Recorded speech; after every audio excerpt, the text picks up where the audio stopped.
আসসালামু আলাইকুম। আমি মোহাম্মদ রিজাল হলাদার আপনাদের সাথে আছি। মার্কিন বোমার আঘাতে পুরোপুরি ধ্বংস হুতির অর্থনৈতিক ঘাঁটি ইউএস অ্যাটাক। মধ্যপ্রাচ্যের দেশ ইয়েমেন দীর্ঘদিন ধরে গৃহযুদ্ধে জর্জরিত।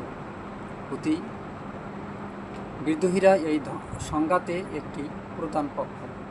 তারা ইরানের মতপুষ্ট এবং ইয়েমেনের সরকার বিরোধী অবস্থানে দীর্ঘদিন ধরে সক্রিয়। অপরদিকে মার্কিন যুক্তরাষ্ট্র এবং তার মিত্ররা হুতিদের কার্যক্রমকে আঞ্চলিক স্থিতিশীলতার জন্য হুমকি হিসেবে দেখে। ঘটনার মূল বিষয়বস্তু: সম্প্রতি মার্কিন যুক্তরাষ্ট্র ইয়েমেনের একটি অঞ্চলে এয়ার স্ট্রাইক বিমান হামলা চালায়, যেখানে হুতিদের একটি গুরুত্বপূর্ণ অর্থনৈতিক ঘাঁটি বা ইনফ্রাস্ট্রাকচার অবস্থিত ছিল। এই ঘাঁটিটি হুতিদের অর্থনৈতিক কার্যক্রমের মূল কেন্দ্র হিসাবে ব্যবহৃত হতো। অস্ত্র সরঞ্জাম সংরক্ষণ, কারাগার, ট্রানজিট পয়েন্ট এবং তহবিল সংরক্ষণের গুরুত্বপূর্ণ স্থান ছিল।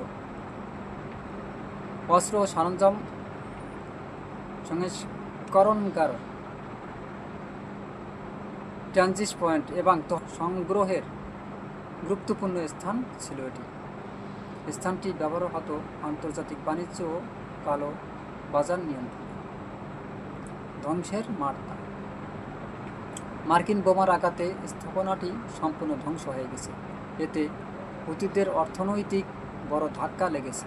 বহু অস্ত্র ভাণ্ডার, সরঞ্জাম ও আর্থিক রিসোর্স ধ্বংস হয়ে গেছে। রাজনৈতিক প্রতিক্রিয়া: হুতিরা এই হামলাকে সার্বভৌমত্ব লঙ্ঘন হিসাবে উল্লেখ করেছে। মার্কিন প্রশাসনের দাবি এটি ছিল প্রতিরক্ষামূলক পদক্ষেপ, কারণ হুতিরা সম্প্রতি সময়ে মার্কিন ও মিত্রদের উপর আক্রমণের পরিকল্পনা করছিল।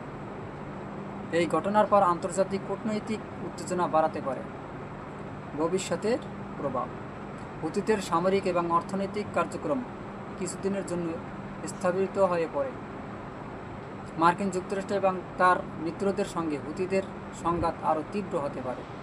ইয়েমেনের সাধারণ মানুষের দুর্ভোগও বাড়তে পারে, কারণ এই ধরনের হামলা অনেক সময় বেসামরিক অবকাঠামো ক্ষতিগ্রস্ত হয়ে পড়ে।